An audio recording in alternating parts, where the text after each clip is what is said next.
첫째로 바울은 너무 육체대로 행한다. 사도라면서 텐트 메이커로 장사를 하면서 세속적으로 돈벌이 하면서 무슨 사도라고 하느냐.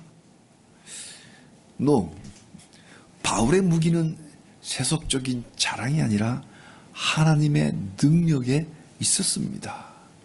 텐트 메이커 한 거는 돈벌이가 아니라 자기 생계를 겨우 꾸려갈 정도였던 거죠. 바울의 능력은 하나님의 능력에서 온 거예요. 귀신 들린 자의 귀신을 쫓아냈죠.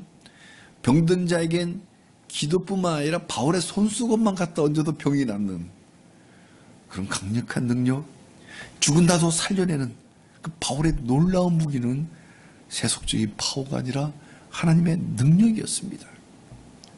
그러니까 대적자들은 다시 이렇게 공격합니다. 바울은 몸이 너무 약해, 병약하고 말도 시원치 않아, 어눌해.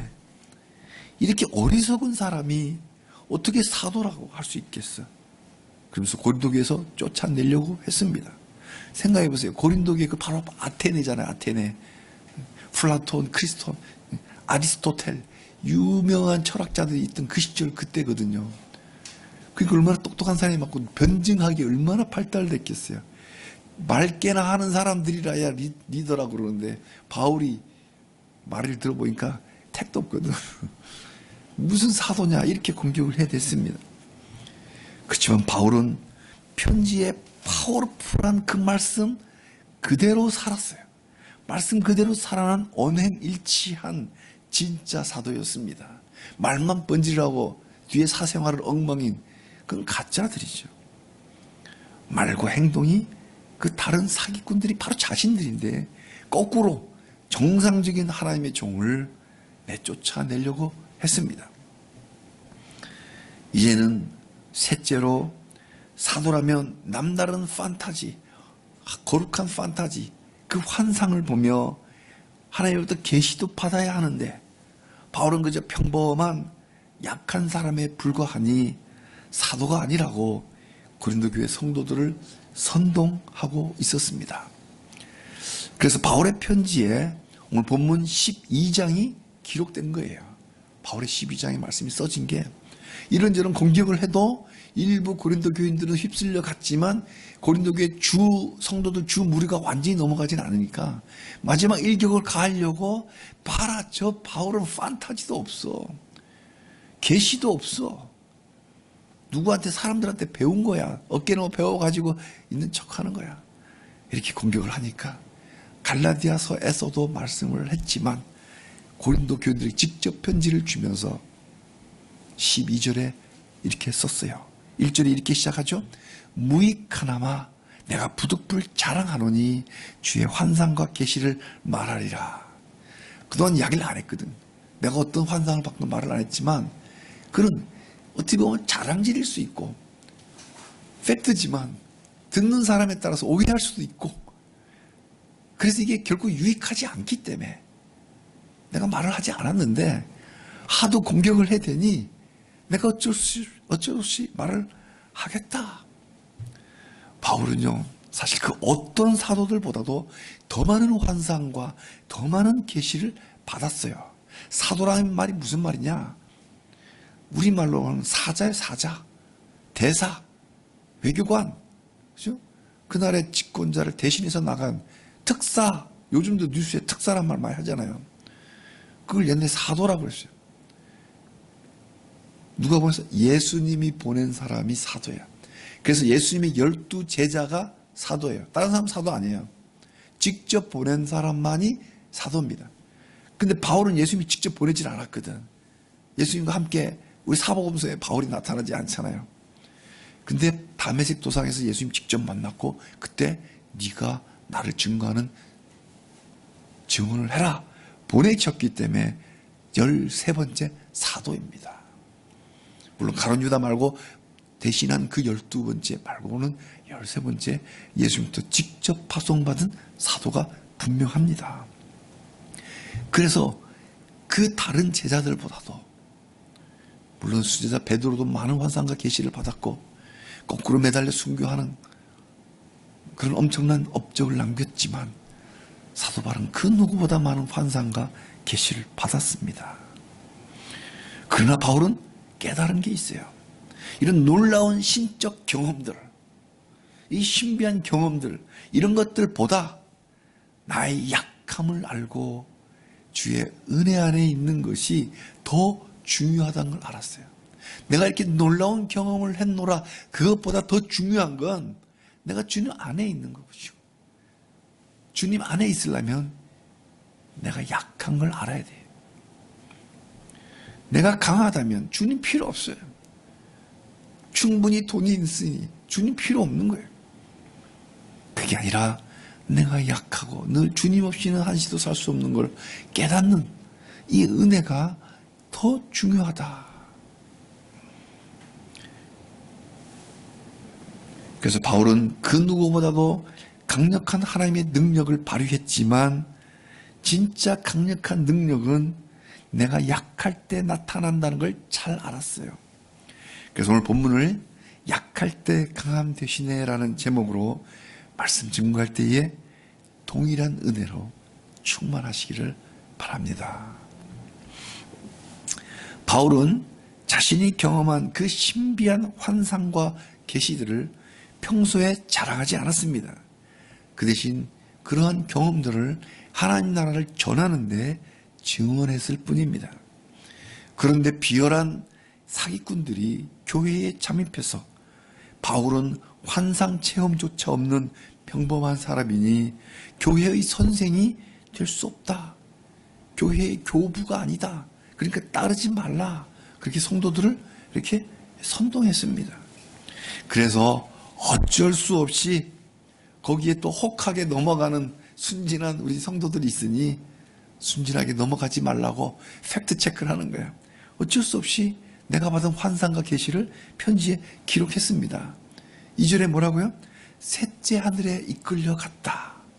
4절에는 말로 표현할 수 없는 계시를 받았다. 계시는 뭐예요? 드러내는 거예요. 가르쳐줬다. 가르침을 받았다. 셋째 하늘이란 뭘까? 유대인들은 우주과학적인 측면에서 하늘을 세 개의 층으로 구분한 게 아니에요. 과학적인 측면으로, 과학적 사고로 세 개 층으로 분류한 게 아니라 유대인들은 새들이 날아다니는 그 하늘을 첫 번째 하늘로 생각했습니다. 그리고 해와 달과 별이 있는 그 하늘을 두 번째 하늘이라고 불렀어요. 그리고 그 너머에 하나님이 계시는 그 하나님 나라를 셋째 하늘이라고 불렀던 겁니다. 그래서 셋째 하늘까지 올라갔다. 그래서 우리가 보통 하늘나라, 우리 주일학교에서 하늘나라 찬양 부르잖아요. 그 하늘나라는 은유적인 표현이에요. 하늘에 무슨 나라가 있어요? 은유적인 표현이고 실제는 하나님 나라. 하나님은 셋째 하늘에 계시다라고 생각을 했기 때문에 그래서 하나님 나라를 하늘나라라고 메타포로 표현한 것이고 사실 그대로는 하나님 나라. 그것도 공화국이 아니라 왕정, 킹덤 오브 가드. 사도 바울이 살아있는 채로 하나님 나라를 환상 속에 이끌려 갔어요. 오늘 본문에 그가라고 그러잖아요. 그가 올라갔다. 몸속에 있었는지 같이 갔는지 난 잘 모르겠어요. 이렇게 뭐냐, 자기 자신이라고 하지 않고 그라고 어쩔 수 없이 지금 표현을 하니까 그렇게 표현을 하지만 사실은 자기 자신이었어요. 자기가 영혼과 몸이 통째로 올라오는 건지 육체는 땅에 있고 영혼만 갔다 온 건지 잘 모르겠지만 하나님 정확하게 아시지만 내가 정확한 것은 셋째 하늘에 가봤다. 그리고 가히 말할 수 없는, 인간의 머리로서는 지어낼 수도 없는 놀라운 말씀들을 내가 들었다. 그것도 지금이 아니라 14년 전에. 14년 전이면 언제냐면 바울이 유대교의 최수장으로서 예수 믿는 사람들을 다 죽이려고 저 멀리 다메섹까지, 지금의 시리아 다마스쿠스 거기까지 가갖고 체포해 오려고 가는 도중에 예수님을 만났어요. 하늘의 해와 같이 빛나는 예수님을 만난 거예요. 그 환상이잖아요. 환상 속에 예수님을 직접 보았고 예수님의 계시를 받았어요. 그리고는 어떻게 돼요? 다메섹 들어가서 3일 동안 눈이 멀었잖아요. 그러다가 아라비아 사막에 갔다가 자기 고향 다소에 갔다가 그 정도 있다가 돌아왔어요. 그 기간 동안 기도 가운데 바로 이 3층 천에 올라갔다 온 거예요. 충분히 하나님을 만나고 계시를 받아온 거예요. 제자들은 3년 동안 예수님 훈련 받았잖아요. 근데 바울은 그냥 도로에서 예수님 만난 것 뿐이었잖아요. 그 훈련을, 영적 훈련을 그때 받으면서 그때 3층 천 올라가서 그 하나님 만나고 계시를 받아온 겁니다. 그리고 나서 사역을 시작합니다. 그 사도행전 9장 예루살렘 회의에서 이야기를 하고, 그 전에 1차 선교여행, 지금의 터키 지방, 갈라디아 지방 선교여행 1차, 2차, 3차, 2차 때 고린도 교회 개척하고 3차 교회 때 다시 올라가면서 지금 편지를 주는 거예요. 그렇지만 바울은 그 후에 많은 사역을 하면서 이런 놀라운 환상과 계시를 사람들에게 자랑하지 않았어요. 왜? 오늘 6절에 보니까 사람들이 현재 자신의 그 실체보다도 더 과장되게 생각할까봐, 나를 너무 과하게 생각할까봐 내가 그 놀라운 환상을 자랑하지 않았다. 저희 어릴 때는 위인전기를 많이 읽으라고 시켰어요. 지금도 그러나요? 아이들에게? 막 영어 교육 많이 시키면서 어쩐지 모르겠어요. 위인전기를 많이 읽히는지. 저희 때는 막 위인전기 읽었어요. 그래서 이순신, 그 다음에 뭐 세종대왕 이런 위인전기 많이 읽었던 기억이 납니다. 근데 위인전기는요, 의뢰이 좀 본의 보려고 조금 이쁘게 그리는 면이 좀 있어요. 참 과장되게 조금 이렇게 하는 측면이 좀 있습니다. 문학적으로. 왜? 본보기가 돼야 되니까. 그 위인의 좋은 면만 잘 이렇게 포장하는 문학적인 영역이 있어요. 그래서 우리 영웅담이란 게 약간 좀 부풀려지잖아요. 우리 남자들 군대 갔다 오면 한동안 군대 얘기만 하잖아요. 만나면. 그 보면 아주 그냥 막 자기가 뭐 어떻겠다고 좀 감안해서 들으셔야 됩니다. 장관님들. 그 약간 좀 뻥이 좀 들어가 있는 거예요. 그 위인전기란 것도 어쩔 수 없이, 거짓말은 아닌데 조금 부풀리는 경향이 있어요. 그러니까 바울이 자기 자신이 그 환상을, 천국 갔다 온 그 경험을 이야기하다 보면 바울도 죄인인지라 좀 부풀려질까봐 겁이 나서, 또 사람들이 와, 바울 우리하고 다른 특별한 사람이야, 이렇게 자기를 이렇게 신처럼 자꾸 이렇게 우상이 될까봐 이런저런 부작용들 때문에 꺼렸던 거예요. 자신도 영적 거장으로 우상이, 살아있는 우상이 될까봐 자랑하지 않았습니다. 사랑하는 성도님들, 우리도 이 바울의 겸손함을 배웠으면 좋겠습니다. 정말 겸손한 거예요. 이렇게 하기도 어려운 거잖아요. 영적 은사를 자랑하는 자들을 우리가 좀 경계를 해야 되고, 또 나의 영적 은사들 다 있거든요. 이 영적 은사들 이름 없이 빛 없이 섬기는 데 사용하는 거잖아요. 그렇게 섬겨 오히려 자기 약함을 깨닫고, 내가 이런 영적 은사가 있다고 막 자랑하고 떠들 게 아니라 이런 은사 가지고 교회를 섬기면서 오히려 나의 약함을 바라보면서 겸손한 바울처럼 늘 겸손했으면, 그런 저가 됐으면 먼저 좋겠고 우리 모두 그랬으면 좋겠습니다. 이렇게 이미 충분한 겸손으로 충분하잖아요. 바울이. 우리가 보기에 어떠세요? 충분히 겸손한 분 맞죠? 그런데 하나님은 바울에게 왜 육체의 가시를 주었을까요? 이유는 자만하지 말라고. 아니, 바울이 자만하지 않았는데, 겸손했는데 미리 예방 차원에서 자만할까봐 예방 차원에서 육체의 가시를 주었습니다. 우리 모두 죄인들입니다. 의인은 없나니 하나도 없도다. 언제 어느 순간에 자랑이 툭 튀어나올지도 몰라요. 팩트만 자랑해도 자랑인데 어떤 사람들이 오해할 수도 있는데 좀 더 과장할 수도 있잖아요. 자기도 모르게 교만해지는 거예요. 그래서 주님이 받아야 할 영광을 자기가 가로챌 수도 있는 거예요. 저는 이 대목에서, 이 성경에서 가장 감동적인 장면을 꼽으라면 저는 모세의 죽음을 들고 싶어요. 신명기 맨 마지막 장이 모세의 죽음입니다. 최측근 몇 명만을 극비리에 그 죽음 장소가 모압 땅 평야거든요. 가나안 땅에 못 들어갔어요. 그 평야 골짜기에서 장사를 지냈어. 아무도 몰랐어요. Nobody know. 저는 그걸 상상해 봤어요. 바울이 이제 모세가 죽으면서 딱 몇 명만, 아마 2명 내지 3명만 딱 불렀을 거야. 절대로 나한테 맹세해. 절대 내 어디 매장했다고 발설하지 마. 나한테 맹세해. 맹세해줘. 그래서 다짐을 받았을 것이고, 그리고 많으면 비밀에 누설되잖아요. 최소한 뭐 2명 내지 3명 들고 맬 정도. 그리고 그 골짜기에 묻고, 이게 봉분 안 하고 평장으로, 아마 거기 돌무덤은 골짜기였으니까 돌무덤 매장을 못했을 거고, 그냥 이렇게 안 매장하듯이, 그리고 봉분 없이 그냥 평범하게 해갖고 그 위에다가 막 숯불 있으면 막 가지로 위장하듯이. 그리고 묻은 사람은 알잖아요, 어딘지. 그러니까 뿔뿔이 하산할 때 뿔뿔이 각자 다 따로 이렇게 하산하는 게. 우리 산행을 해봤지만 처음 가는 산속에서 그러면 다시 그곳 가보라면 찾기 어려워요. 그죠? 어디더라? 몰라요. 뭔가 표지를 해놓기 전에는. 그래서 묻은 그 사람들조차도 알 수 없는, Nobody know, 아무도 모르게 철저하게 그렇게 했습니다. 왜? 지금 이슬람 메카라고 그 돌덩어리 있는 모아놓은 그 절에 지금 성지순례를 가잖아요.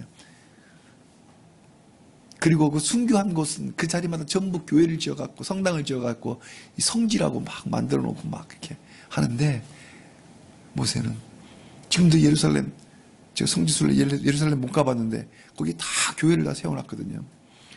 무덤마다. 근데 모세는 일체. 왜? 자기가 우상화 될 걸 두려워한 거죠. 왜? 모세 같은 사람이 없었어요. 여호와를 직접 대면한 사람은 전무후무하다. 유일하거든. 자기도 모르게 후세에 자기를 우상화시킬까봐 두려워서 무덤을 공개하지 않았어요. 이게 진짜 영성입니다. 제가 한 번씩 안타까워 생각하는 것은 우리 한국의 1세대 유명한 목사님들이 있어요. 거기에 다 무덤을 너무 화려하게 지어놨어요. 안타깝게 생각하는데 모세는 이 무덤을 없애버렸어요. 하나님의 사람은 자기 무덤을 자랑하지 않습니다. 자기 영광, 자기 이름을 날리지 않습니다. 기념관 만들지 않아요. 기념관까지는 좋은데 이게 알게 모르게 우상이 된단 말이에요.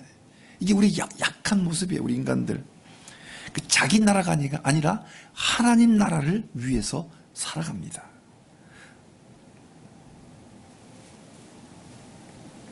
모세가 정말 자기가 유일하게 하나님만 대면했던, 그러면서 평생 겸손했어요. 그런데 딱 한 번 실수한 게 있죠. 그 위대한 모세도 반석을 2번 때려갖고 물을 내게 했잖아요. 하나님은 반석 나무 2번 때려서 물내라 하지 않았거든. 그 강에서 물이 없을 때 하나님이 주셨다는 것을 증언하고 물을 내면 물이 날 건데 화가 나가지고 2번이나 두드리는 거예요. 야, 2번 두드니까 물이 나오네. 모세가 물 줬네. 모세 만세. 이렇게 된 거예요. 하나님의 영광을 가로챈 이 실수. 그러니까 모세도 그런 실수를 했기 때문에 자기가 죽는 순간 내 무덤 만들지 마라. 글쎄요, 모세가 가나안 가지 못했지만 예수님이 그 변화산상에서 거기가 가나안 땅이잖아요. 결국 그 가나안에 들어갔어요. 예수님과 함께. 그런 영광을 모세가 회복합니다. 마찬가지로 이 바울도 마찬가지예요. 1500년의 세월이 흘렀지만 이 바울이 보니까 자기도 모세처럼 그렇게 되지 말란 거 없잖아요. 바울은 모세 못지 않은 거예요. 자기가 살아있는 채로 하나님 나라까지 올라갔던 거예요. 산채로. 죽어야만 가는 곳, 그곳에 산채로 하나님 나라 갔다가 그곳에서 말로 상상할 수 없는 그 음성들, 그 계시들을, 그 엄청난 받아온 그 엄청난 영적 체험들, 그 자랑하지 않고 겸손한 사람이었지만 자기 역시 모세처럼 언제 실수할지 모르는 죄인이기 때문에 하나님은 자만하지 말라고 미리 육체의 가시를 주었습니다. 여기서 오늘 본문에 키워드 2개가 있어요. 키워드 2개가 자만과 가시입니다. 우리 옛날 버전에는 자고라고 돼 있어요. 너무 자고하지 않도록 스스로 자자 높을 고자요. 스스로 높아지지 않게 하려고. 자만하다 스스로 높아진다. 이 자만이란 말이 이 헬라어 원어로는 위로 올라간다는 전치사에 끄집어 올라간다는 뜻이 있어요. 이게 자만하다. 스스로 하늘 높이 올라가서 둥둥 떠다니는 거예요.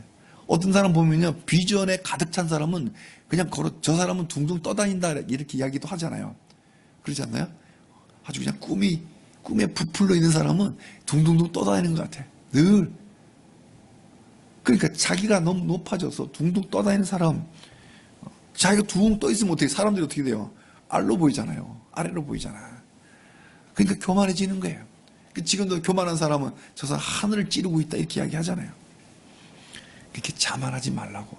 스스로 붕 떠갖고 다니지 말라는 거예요. 가시란 뭐냐? 키워드. 가시란 것은 끝이 뾰족한 막대기를 뜻했어요. 특히 가시나무 있죠, 가시나무. 저는 가시나무가 뭔지 잘 모르겠는데, 제일 쉽게 보는 건 장미꽃. 장미꽃에 가시들 막 나와 있잖아요. 그리고 저 어릴 때 탱자나무가 많았거든요. 저희 동네는 담장 탱자나무 그랬거든. 탱자나무 보셨어요? 탱자나무? 탱자나무가 키는 요만한데 거기에 가시들이 막 나와 있어요. 줄기에. 그 먼저 진짜 찔리면 되게 아파요. 조금만 가까이 가면. 장미꽃이 아름다우니까 그 꽃을 보호하려고 스스로 막 가시들이 난 거예요. 진짜 찔리면 되게 아파요. 그러니까 이 가시나무는 찌르는 거예요. 그리고 또 다른 의미는 말뚝 있죠, 말뚝. 지금도 집을 때 말뚝을 박습니다. 옛날에도 그 말뚝 박는 게 있었어요. 이 말뚝이 가시예요. 그러면 이 가시나무와 말뚝의 공통점이 뭘까? 일단 찌르는 거예요. 땅을 찌르든 사람을 찌르든. 그리고 찌르면 어떻게 돼요? 바인드 역할이 돼요. 찔러놓으면 같이 묶이는, 싫든 좋든 찔려버리니까 못 나오잖아. 창에 찔리는 바인드 역할, 묶어주는 역할을 합니다. 가시가 몸에 박히면 신경을 꽉 찔러갖고 통증을 주면서 몸에 붙어 있습니다. 말뚝을 땅에 박아놓으면 그 위에다가 집을 짓든 담장을 짓든 뭔가를 올려놓으면 땅 속과 그 물건이 단단하게 결합되는 역할을 합니다. 그러니까 바울의 가시가 무엇인지 우리는 지금 정확하게 알 수는 없지만 아마도 어떤 육체적인 질환이었을 걸로 보입니다.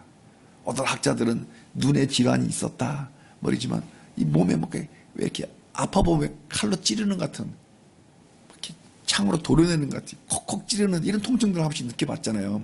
신경통 보면 그런 신경통을 늘 갖고 있었던 걸로 보입니다. 바울은 손수건만 얹어도 병이 나을 정도로 하나님의 능력이 엄청난 사람인데 정작 자기 몸의 통증, 찌르는 그 통증, 요즘 길 가다 보면 통증 의학과 굉장히 많아요. 그 자기 통증을 치유받지 못했어요.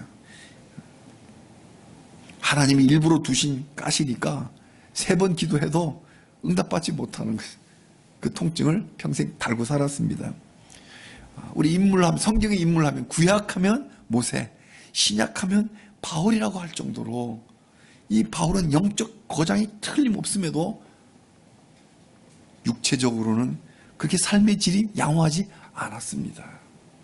하나님은 왜 육체의 통증을 없애달라고 하는 이 바울의 기도, 3번씩이나 드린 그 기도를 거절했을까요? 영적으로 너무나도 많은 환상, 너무나 많은 계시를 받았기에 자칫 스스로 높아져서 공중에 둥둥 떠다니는 그런 교만한 사람 되지 말라고 하늘에 올라가 있으면 땅에 끄집어 내리려고 말뚝을, 가시 같은 말뚝을 박아서 땅에 찔러 놓은 거예요. 너무 높이 올라가지 말라고. 놀이날 되면 우리 아이들에게 헬륨 풍선을 들고 이렇게 다니잖아요. 이거 놓으면 날아가 버려요. 날아가지 않으려면 어떻게 돼요? 아이들 손에 꼭 잡고 있어야 되잖아요. 힘이 들면 어디가 이렇게 땅에다 가시 같은 오핀 같은 데 딱 찔러 놓고 묶어놔야 돼요. 그래 안 날아가죠. 그러니까 우리가 자만할 때, 교만할 때 가시를 주신단 말이에요. 근데 바울은 미리 줬어, 미리 가시를. 워낙 많은 환상과 계시를 줬기 때문에, 그리고 약한 인생인 걸 알기 때문에 미리 가시를 준 거예요. 근데 우리는 그만큼 거장이 아니기 때문에 미리 가시를 주지 않아요. 근데 우리가 교만하면 사후 가시를 주십니다. 사랑하시니까 가시 맞지 않기를 바랍니다. 미리 항상 겸손하시기를 바랍니다. 하나님은 바울 보고 그래. 너만큼은 교만하지 말라. 모세를 한번 겪어봤잖아요. 그러니까 신약에 와서 너만큼은 교만하지 말고 이 하나님 나라 사명을 완수해라. 그러니까 바울의 가시는 죽음에 이르는 병이 아니잖아요. 죽을 병이 아니거든. 그러니까 죽지 않아. 상관없어. 근데 조금씩 아플 거야. 그때마다 네가 약한 거 알고 깨닫고 은혜 안에 늘 거해. 그래서 그 놀라운 그 능력, 그 하나님 능력이 네 몸을 통해 나타나도록 늘 겸손하고 은혜 안에 있어라. 특별한 은혜예요. 특별한 은혜. 그 예수님이 뭐라 그래요? 기도해. 9절에 바울이 3번씩이나 이 가시 좀 빼주세요 기도하니까 예수님이 대답을 하잖아요. 내 은혜가 네게 족하다.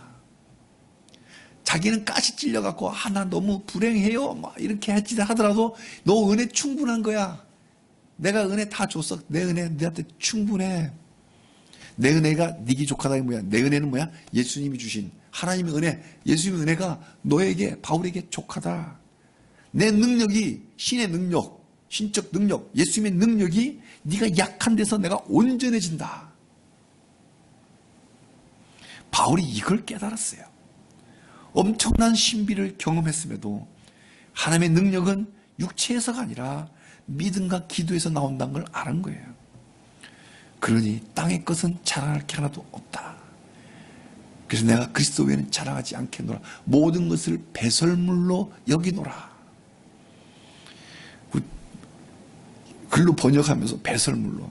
근데 똥도 표준어예요. 표준어. 구약성경에 똥이란 단어도 나와요. 표준어예요. 다 배설물로 여긴다. 오직 그리스도 외에는 자랑하지 않겠다. 또 하나 나의 약함도 자랑한다. 왜? 내가 약하니까 주님의 은혜 안에 거하고 주님의 능력이 나타나더라.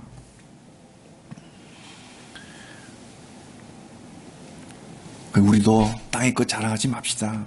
내가 강해서 하나님 능력이 나오는 게 아니라 오히려 내가 약할 때 내가 힘을 쓸래야 쓸 힘도 없지만 또 내 힘으로 쓴다 해서 될 일도 아니죠. 하나님의 일이기 때문에 하나님께 의지해야만 하나님의 일이 일어납니다. 하나님이 그때 일하십니다. 아멘. 아멘. 아멘 하셔야 돼요. 이게 내 믿음이 됩니다. 사랑하는 성도님들, 우리가 이 진리로 살아가길 바랍니다. 물론 내 힘으로 살아가려고 힘을 주셨어요. 왜? 독립된 한 인간으로 앞가림 하라고 나름대로의 은사를 주셨잖아요.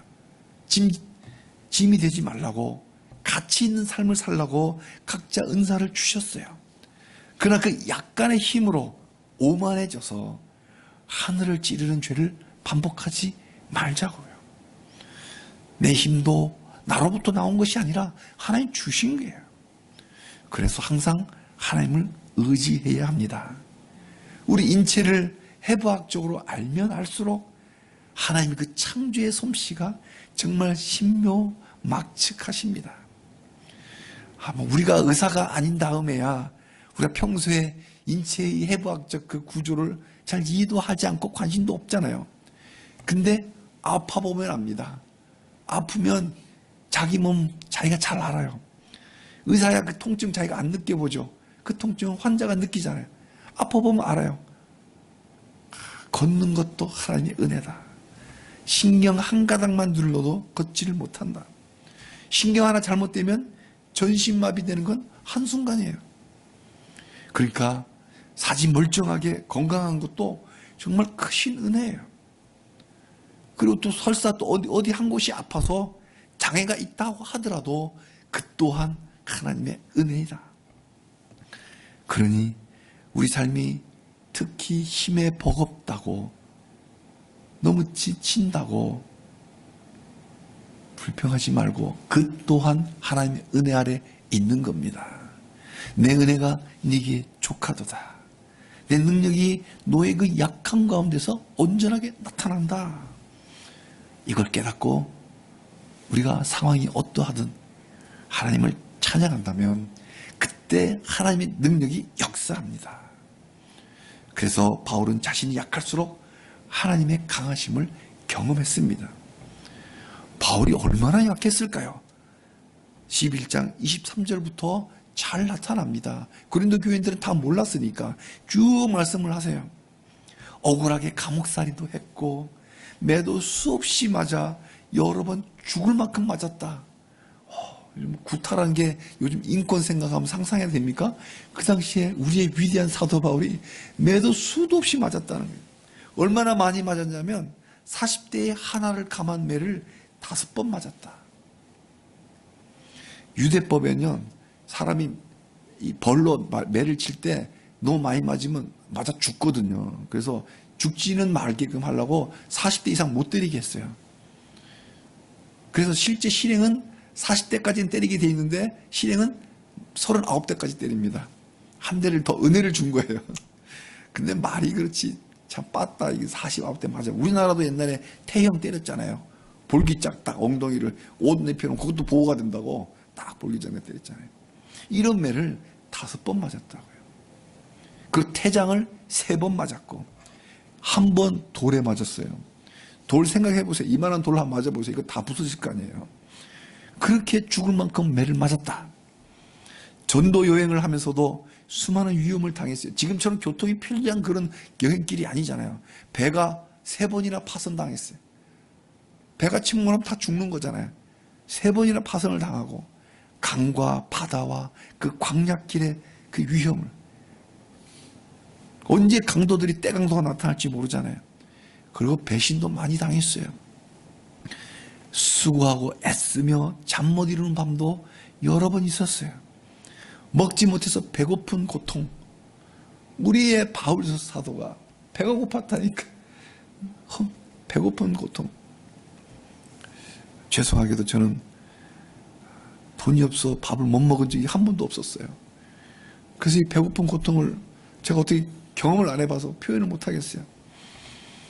몸이 아파서 밥을 못 먹은 적은 있어도 그렇게 우리가 하나의 은혜 가운데 있어요. 근데 바울은 너무 배가 고파서 그런 고통까지 당해. 춥고 헐벗어서 추울 때 옷도 없으면 제가 40 중반인가 강원도에서 한번 일할 때인데요. 겨울에 찝차에서 딱 내렸는데 엄청 춥더라고요. 그럼 죽을 것 같아요. 아 진짜 얼어 죽는 게 이런 거구나 느꼈어요. 그런 춥고 헐벗는 완전 거짓골이잖아요. 그러면서도 늘 교회를 위해서 염려하고 애쓰는 그런 수고를 했다. 이것이 바울이 당한 고난의 리스트이자 약함의 리스트입니다. 사도 바울은 자신의 그 영적 환상과 계시를 자랑하지 않고 오히려 이렇게 말로 다 할 수 없는 이런 고난 당한 거, 이런 약한 걸 자랑했어요. 왜? 이런 말로 다 표현할 수 없는 이런 연약함, 약함, 이럴 때 하나님의 능력으로 지금까지 왔다. 하나님의 능력으로 지금까지 온 것이다. 하나님만 의지하며 지금까지 왔다. 그렇게 하나님의 능력이 나타난 걸 자랑했습니다. 사랑하는 성도님들, 우리도 그렇잖아요. 우리가 매주 회개 기도하잖아요. 깜빡깜빡하고 불평하잖아요. 너무 힘들다고 자기 연민에 빠지지 맙시다. 저 역시 마찬가지. 너무 힘들면 자기 연민에 빠질 수 있어요. 그러지 말자고요. 뜻한 대로 뭐가 되지 않는다고 짜증내지 말자고요. 내 은혜가 네게 어떻다고요? 조카도다. 그러니까 나의 지금 어려움이 그래도 내가 은혜 안에 있다 이 말이에요. 그러니까 내 힘을 빼고 우리 하나님, 우리 주 예수님의 내가 약합니다 이렇게 고백하면서 그럴 때 우리 주님의 능력이 온전히 드러납니다. 판타지의 대작, 반지의 제왕. 제가 요즘 최근에 반지의 회장 3편을 쭉 봤어요. 10시간 넘게 가더라고요. 판타지의 대작이라고 해서 한번 봤어요. 아직 해리포터는 못 봤어요. 저 보려고 그래요. 판타지가 주는 엄청난 아주 플롯이 엄청나더라고요. 보니까 이 주인공이 이 반지를 파괴해야 되는 미션을 받습니다. 그리고 여행을 떠나요. 그런데 꽃길이 아니었어요. 그 12시간 가까이 되는 그 장편의 그 영화 속에서 수도 없이 많은 고난을 당합니다. 심지어 거미한테 잡혀갖고 똘똘똘 말려갖고 죽었어요. 남들이 다 죽은 줄 알아요. 그 죽음에까지 가면서 너무나 주인공이 약해서 반지를 파괴하는 사명을 수행하기 불가능하게 보였지만 주인공이 약할 때 어때요? 판타지가 펼쳐져서 그 수많은 도움의 손길들이 오잖아요. 그 도움의 손길들로 인해서 그 반지를 파괴하는 사명을 완수합니다. 주인공은 약하잖아요. 프로도 약하지만 그때마다 약할 때 환상적인 능력이 나타나서 도와줘서 결국 미션을 완성합니다. 저는 이걸 보면서 이 반지의 제왕 이게 마치 사도 바울의 삶과 같다. 그리고 더 나아가서 우리 크리스찬의 라이프와 똑같구나라는 생각을 하게 됐습니다.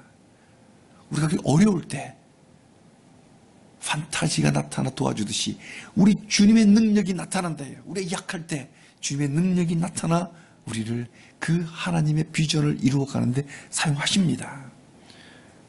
사랑하는 성도님들, 우리 각자는 어떤 가시가 있습니까? 각자에게 다 가시가 있어요. 저는 얼마 전에 척추에 가시가 있었잖아요. 다 가시가 있는 거예요. 어떤 장애가 누군가를 짓누릅니다. 자기를 찌르는 가시로 우리 절망하지 말고 오히려 감사합시다. 감사합시다. 내 은혜가 네게 족하니까 감사합시다. 이 가시 때문에 하늘을 찌르는 교만에 빠지지 않고 하나님의 능력에 의지하게 하는 그 겸손한 사람으로 살아갑시다. 나의 가시는 나를 교만하지 못하도록 막아주는 예방주사예요. 내 스스로 하늘에 붕 떠올라가지 못하도록 땅에 묶어놓는 가시가 바로 하나님의 은혜입니다. 우리 모두 겸손하게 자신의 약함을 고백하면서 주님만 의지함으로 하나님 능력을 강하게 경험하는 기적의 사람들이 다 되시기를 주님 이름으로 축복합니다. 아멘.